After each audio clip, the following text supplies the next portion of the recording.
Hello students, and welcome to our forward slip to landing execution video.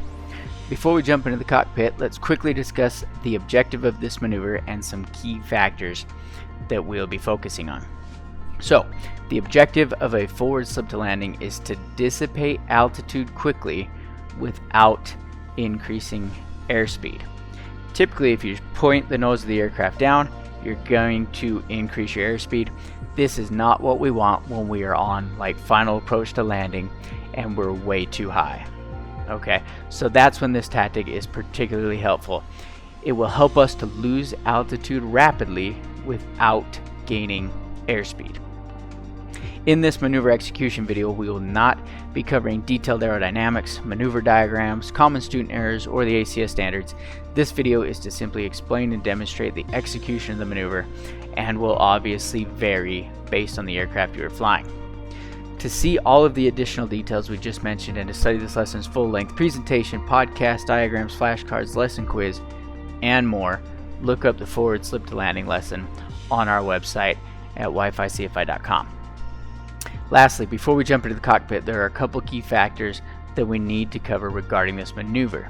First, we are going to begin this maneuver high on final approach. We've already kind of showed you guys a bunch of takeoffs and landings, traffic pattern work, so we're not going to go through the whole traffic pattern or anything like that. We're just going to start right on final approach, and we're going to be at a much higher altitude than we should be at, and we're going to show you how to dissipate that altitude without picking up airspeed so you can still land on your runway.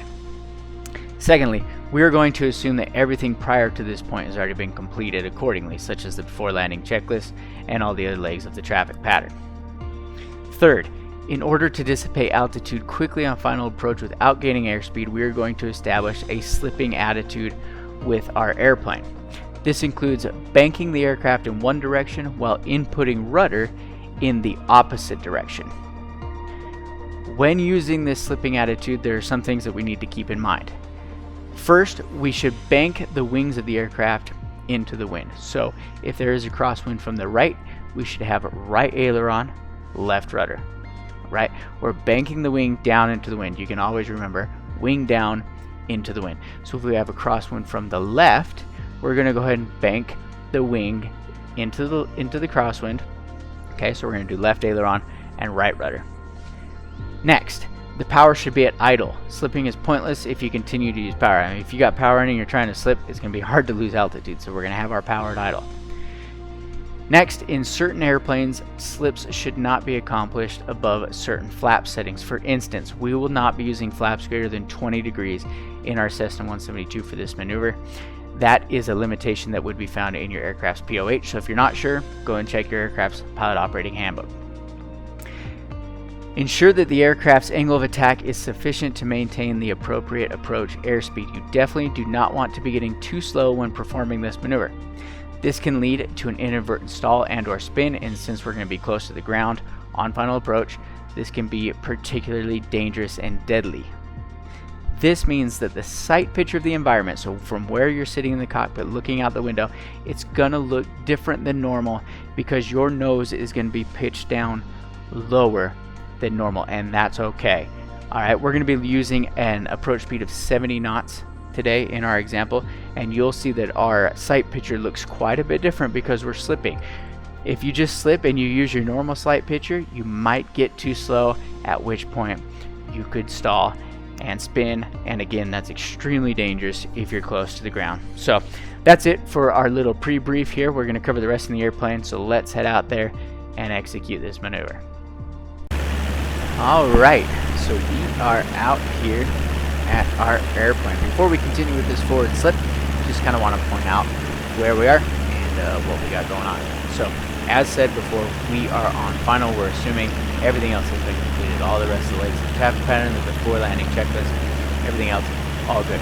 We have turned from base onto our final leg here, and you can see that we are quite high on final. So, we're going to be using our forward slip to landing technique to dissipate altitude without increasing our airspeed, because we can't increase our airspeed if we want to be landing, right? Hop in the cockpit here, we'll kind of show you what's going on. We're at 5,500 feet, which is actually the traffic pattern altitude for this airport. So it's like we haven't lost any altitude, and we're turning on the file. We know that this is kind of an extreme example, but that's why we're using it today, so that we can show you guys how this works.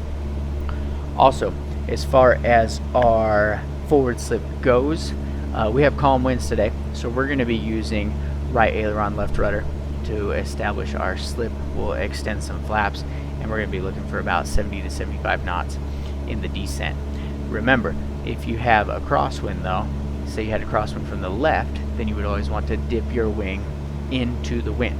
So you'd be doing left aileron, right rudder. Again, we've set the winds to calm to make this a little bit easier. What you're going to notice when we're flying the sim here is that the rudders are extremely sensitive. So forgive us if the plane is kind of yawing back and forth. It's very difficult on this simulator to get the rudders, you know, just right. They are pretty sensitive. So but we're going to go ahead and do our best and show you how it works. That's why we put those calm winds in there.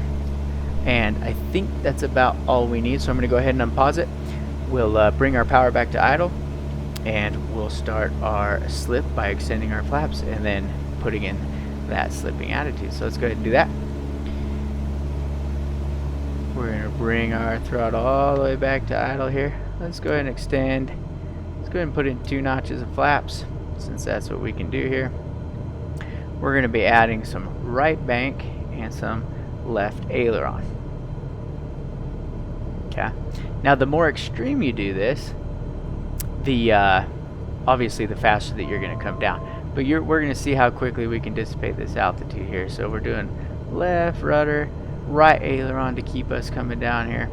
You see that we are losing our altitude very quickly, 1,000 feet per minute, and our airspeed is not increasing. Okay, that's exactly what we want.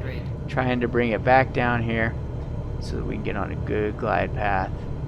You know, or I guess it's not a great glide path, right? Because we're pretty high, but make it so that we can go ahead and make this safe landing. I'm adding even some more rudder in here.